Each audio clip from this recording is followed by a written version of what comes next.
All right, what's going on, PML? We're back here with the PML podcast. Been a while, and today we're going to go over playoff standings, maybe predictions, and other things that we haven't covered in a while. So, first, we're going to start with the AFC North. And in the AFC North right now, we got the Browns, Ravens, Bengals, Steelers. We got Browns leading the division at 10 and 3. That's Lynch. We have Ravens at 9 and 4. That's Carter. Then you have Bengals at 4 and 9, Steelers at 3 and 10. So my first impression from this is I've kind of seen some of the games Lynch has played, and Lynch is always putting up a good amount of points from what it looks like. And I'd have to go and see, but it looks like he's got a positive 13 differential on average. So I mean that's a pretty good look for him. But overall, Carter positive 3, and then Jake -2, and Steelers -11. So Carter and Lynch are kind of fighting for the division title. Who do you guys think is going to win this? I think definitely Lynch is shown just by the MVP race as well as like his I think only 9 interceptions. Um, that he is the front runner for the AFC North. He's beat the Ravens already once this year, facing the Week 18. Um, so I think Lynch has it, but Carter has shown some strong performances. Um, he did just get beat by Skulls pretty bad, but beyond that, I think Carter's also had a solid year so far. So, but definitely think Lynch is gonna take it this season. And before I go any further, I do want to mention on the podcast today we have Tiger who was just talking and Skulls. Skulls, what do you think of this division? I mean, I feel like it's two front runners in the division, of course. Like Tiger said, would be Lynch and Carter. Um, I definitely feel like Carter. After this season, I feel like he'll definitely pick up the grounds when it comes down to it. I feel like some miscues in our game. There was actually a couple of dropped interceptions that he had that I thought I had to look on, but either Hurt just didn't have the arm for it, or Humphrey just being a badass that he is. But when it come down to it, I think Lynch definitely, and I actually beat Lynch earlier this season. But I think he's the front runner in the division this go around, which I think he'll make a huge playoff push as well. When you played Carter, did he have Lamar Jackson? Yes, he had Lamar Jackson. Okay, because I know Lamar's been out a couple game. I think he had a 3 game injury spree, so I didn't know how that's been affecting him. If his losses have been coming from then, or if he's done okay without him. Yeah, my defensive line has been stepping up to the plate a lot for me here recently. But yeah, no, I think it's definitely he definitely turned the corner in the fourth quarter, which he was down 27-10 and ended up coming like 28-27 within 2 minutes. I think it was like 2 minutes into the fourth quarter. So Yeah, that's one of the scariest things you can see when you play someone is like someone you can get up big on and then they kind of adjust and they start fighting back and it kind of like even if you come out with a win, you kind of look at okay, next game I'm gonna have to come and do something completely different or they're gonna be ready for it next time. So and it's actually yeah for sure. we'll see what happens. I mean, they're week. You said they play week 18, so that may be for the division. Definitely a potential gather there. If Carter keeps winning. I know he's in a small low right now, but I think he can come out of it for sure. Yeah, Carter's got a tough schedule ahead of him with Vegas and Yeah. Echo before he even plays Lynch. So Lynch has had Lynch has a much easier schedule, considering I put Vegas and Echo as top 5 users in the league right now. So um, yeah, we'll see how it ends up. All right. And then I'm just going to say going forward. So again, you have Browns, Ravens really at the top of that division. Steelers kind of 3 and 10, not much going except I think he had a win versus Vegas this year. But next year, you can say like maybe Carter's going to be better, but Jake's going to be better too because Oh, indeed, Jake's indeed. been Yeah, geeking. yeah. Jake's definitely going to be better. He's going to be stepping up to the plate.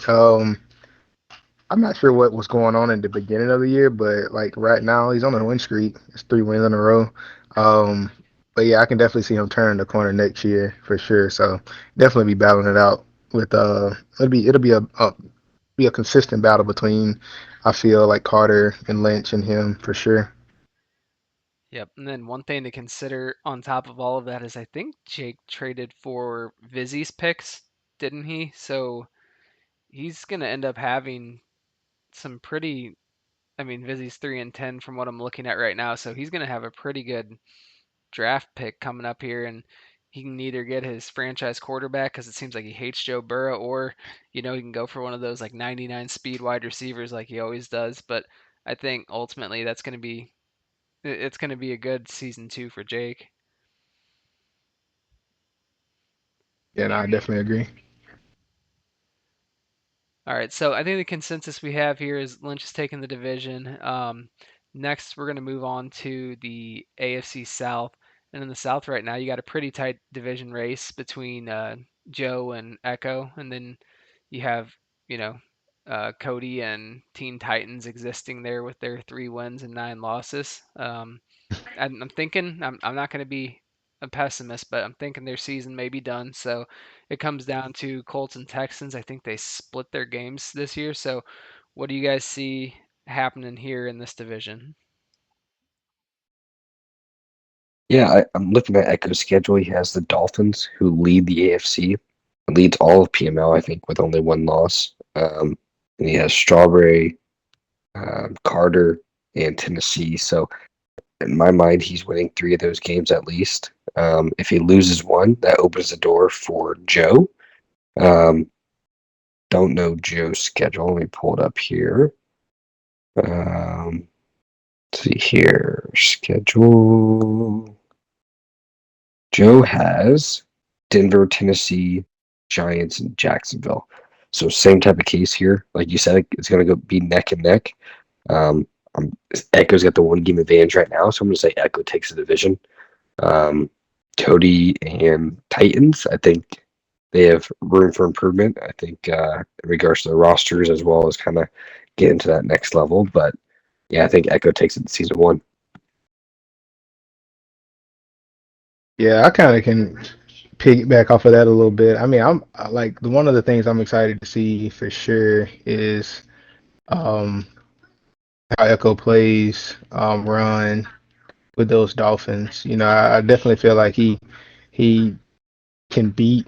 I feel like he can beat Ron, but I want to see like with the players that Ron has on that Dolphins team. I'm definitely interested in seeing and how that game goes week 15. I think that'll actually be a telltale a little bit because with Ron standing in the way. I mean, Echo. I feel like he can win a division, but I do feel like that week 15 game is going to be pivotal. Um, going to the into the playoffs for sure. Yeah, speaking of kind of Ron here, I know his only loss was the Colts. So with that being said, I I'm projecting either Echo or Joe to be the Super Bowl representative for the AFC, even with Ron kind of putting that belt to ass throughout his entire schedule outside of Joe. All right, well, since we're talking about Ron here, we're going to move over to the AFC East and we're going to talk about that division. We have Ron at 11-1. It may have changed. I think he was playing the Jets and I think he won, so he may be 12-1 at this point. Then you got Jets at 9-3 or maybe 9-4, I'm not sure. And then you have Bills at 6-6, Patriots at 5-8. I think this is Ron's division to lose. That team is just so good, especially season one where no one has the athletes to keep up with it. And then 100%. yeah, and then and CU sneaks in there as a wild card, I'm guessing, but that's it's got to be Ron. But what do you guys think? Yeah, Yeah, I Ron for mean, sure. yeah, Go ahead, yeah, Skulls. Yeah, no, I definitely feel like Ron's definitely gonna take the division overall. Now CU gets in, that's a different story, but like you said, just season one, that team itself, is granted to make a huge playoff push. Ron's been playing good as well. No, not downing him as a player at all, but I feel like he makes some good decisions with the ball. But just year one, I definitely feel like it's just hard. It's just hard to keep up with the Dolphins for sure. Yeah, I mean, you see a difference after his loss to the Colts. He's had a lot of close games, whether it's one score or 10 points. He only beat Ja by 10. The Bills, he only won by 3. The second time around, Raiders kept it close. Packers. So one of those things that seems as if people are either catching on or he's getting kind of more lax as the season goes. But Week 15 versus Psycho will be a good true test to see how he foes against or how he competes against the two FC foes that will ultimately probably be his stiffest competition in the playoffs. I think CU, he's definitely one you don't want to face in the playoffs. Um, because if he gets ahead and he gets grooving, limits his turnovers, he's as good as anyone in playoff mode. So definitely one you kind of want to avoid in the AFC. But his playoff route wise, I mean, he's got to put together 4 straight games, and I think that's where he kind of struggles. He might have 2 or 3 good games in a row, but putting together 4 to get a Super Bowl is always a bit more challenging. Yeah, no doubt. And then finally, we got the AFC West, and you got a big change here because it's always Eric winning that division. But this year, you got Slick at 9-3, Eric's only 5-7, and Broncos and Raiders are relevant. Um, yeah, I mean, it looks like it's Slick's to lose. Slick has had a good season, besides when he got taken down by Iron Kobe, who's just the eater of worlds, taking down people like Slick in Vegas. But yeah, I'd say this one's Chargers division to win. I don't even know if Eric sneaks into the division. You guys have any thoughts about the AFC West? Yeah, I think to be straightforward, I think Slick was the favorite to win starting the year out. Was hurt Strawberries two giving out 2 4 stubs. Um, I think it's one of those that if he plays those games against the Raiders and one against Slick, he could have easily turned this division around. And I know he has Slick week 14, but looks like at this point it's gonna be a little too late facing Slick, Tier or Lynch and Echo the next 3 weeks. So yeah, I think Slick takes it. No one else in the division makes playoffs this year. Yeah, I got some personal phase in this division. Just overall, some people that know how to build up some teams. So of course, this year Slick being, since he's been in the league, I definitely feel like he's done an excellent job at, just playing and being competitive. And Strawberry always, being top notch. Always tough games when I play against him. But I think Broncos and Raiders, they just got a little bit of building to go, especially the Raiders. Just not having anybody at all on that team. It's just a shit show. But I definitely feel like Slick definitely takes this one. I'm gonna say this year and also next year as well. All And the right. question is going to be is if all the teams in the division stick around and we don't see a C field emergence or something like that for next season. Yeah, Yeah, that'll be the kicker. that'll be interesting. I bet you'll see Vizzy stick around, and Vizzy, while he's traded away like all his draft picks, he got like Brooks and Jamar Chase and a bunch of people he can trade and flip for a bunch of new draft picks if he wants. So it'll be Yeah. interesting to see how he goes forward. Yep. That was probably like one of the biggest like trade deadline shockers was Vizzy coming out and getting Jamar Chase from Jake right before the deadline. For cheap.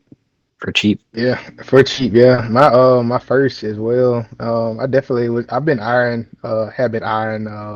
Baron Browning for a while. Just I got Jerry from Vegas, but just coming off the edge, I really like Huff and Browning there a lot better than Jerry. So I wasn't too pressed about losing the first, and he went and grabbed Chase, so that was a pretty nice grab for cheap. Yep. So in my eyes, I'm looking at who's making the playoffs, and I'm saying we have seven, right? So we're gonna see Browns, Texans, Dolphins, Chargers. Those are my division winners. And then wild cards, we're gonna see Carter with the Ravens, Joe with the Colts, and CU Oh, with the Joe's Jets. there. Joe's there. I'm Yep. I'm I'm, I'm calling it now. He's there.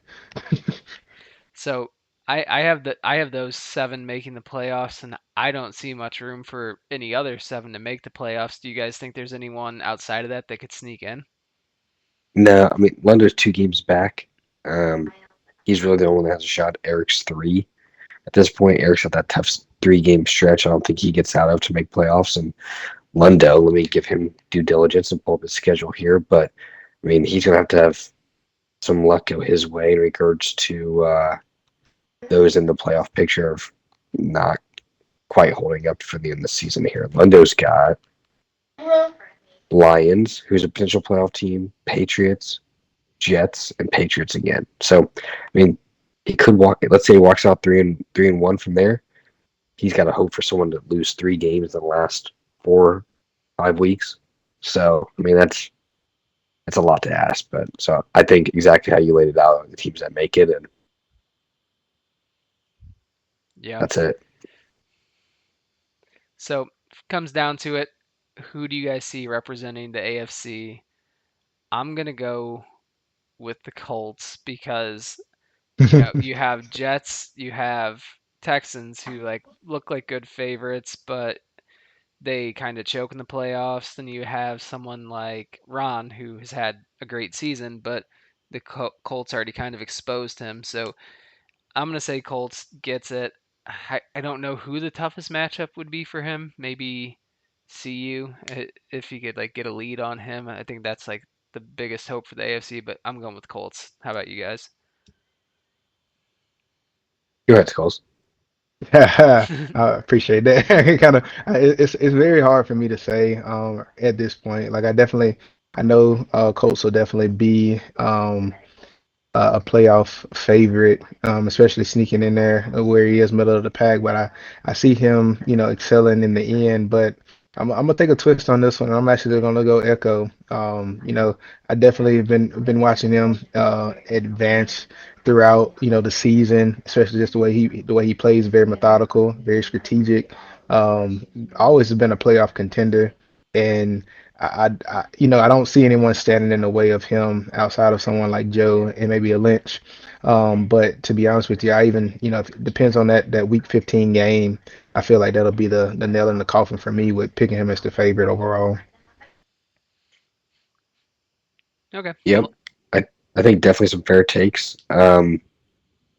It's one until someone out of the AFC besides name TRC or Joe represent.